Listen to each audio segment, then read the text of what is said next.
بسم الله الرحمن الرحيم الصلاة والسلام عليك يا رسول الله وعلى آلك وأصحابك يا حبيب الله الصلاة والسلام عليك يا نبي الله وعلى آلك وصحابك يا نور الله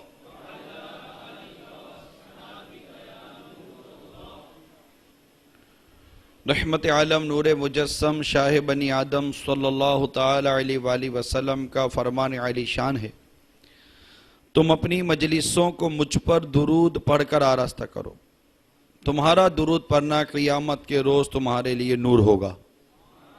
صلو علی الحبیب صلی اللہ تعالی علی محمد، توبو الی اللہ استغفر اللہ، صلو علی الحبیب صلی اللہ تعالی علی محمد۔ میٹھے میٹھے اور پیارے پیارے اسلامی بھائیوں، ایک مشہور حکایت ہے کہ ایک بادشاہ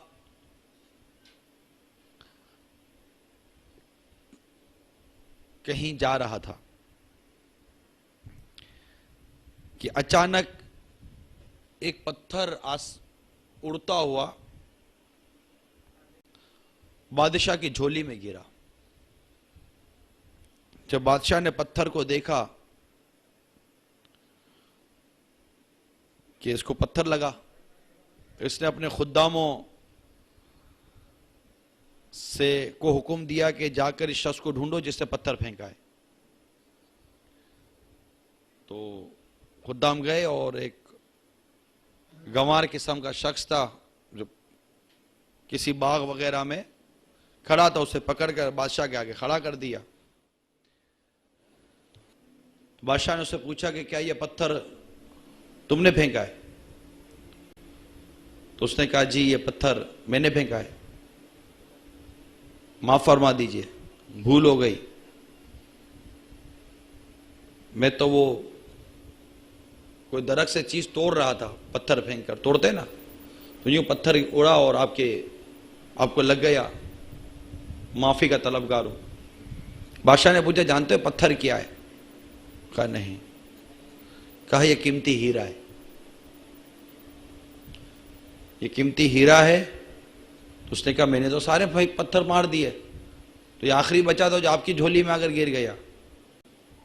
تو بادشاہ نے کہا تو نے چونکہ اس کی قدر نہ کی اور اسے پھینک پھینک کر اپنے سارے ہیرے ضائع کر دیے۔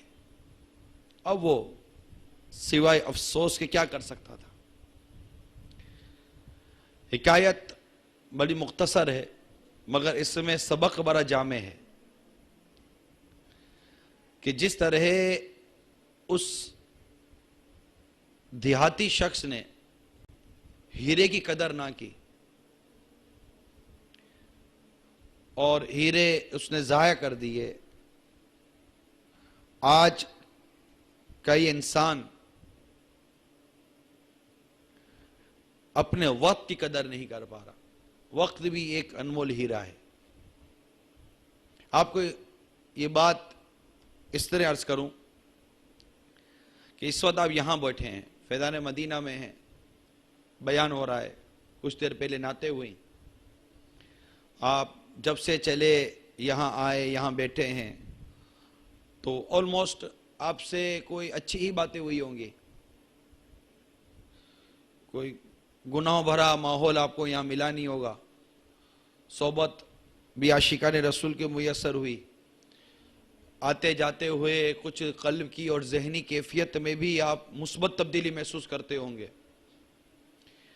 یہی وقت اگر کسی ایسے دوستوں کے ساتھ ہوتا جو آج چھٹی کا دن ہے تو وہ تفریح گاؤں میں گئے ہوتے، وہاں کی کیفیت کچھ آپ کی اور ہوتی، یا جو تاش کھیلتے ہیں ان کے ساتھ بیٹھتے تو کچھ کیفیت اور ہوتی، جو معاذاللہ شطرنج کھیلتے ہیں ان کے ساتھ کیفیت کچھ اور ہوتی، جو صرف کیفیٹیریا میں بیٹھ کر گپ شپ مارتے ہیں اور ادھر ادھر کی گفتگو کرتے ہیں کیفیت کچھ اور ہوتی۔ وقت یہی تھا، ظہر کے بعد سے لے کر عصر کے اندر اندر کا وقت یہی وقت تھا۔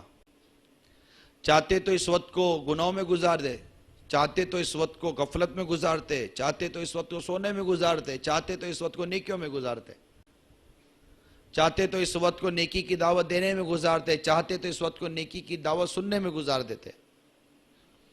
انسان جہاں با اختیار ہے وہاں بے اختیار ہے، جہاں بے اختیار ہے وہاں با اختیار بھی ہے، یہ تقسیم ہے۔ ہماری آنکھ کھلی رہے اور ہم کچھ نہ دیکھیں، اس کا ہمیں اختیار نہیں، بات ٹھیک ہے؟ ہماری آنکھ کھلی ہوئی ہے اور ہم چاہیں کہ مجھے کچھ نظر نہ آئے، اس کا ہمیں اختیار نہیں۔ ہاں یہ اختیار ضرور ہے کہ اگر کچھ نہیں دیکھنا چاہتے تو آنکھ بند کر لو۔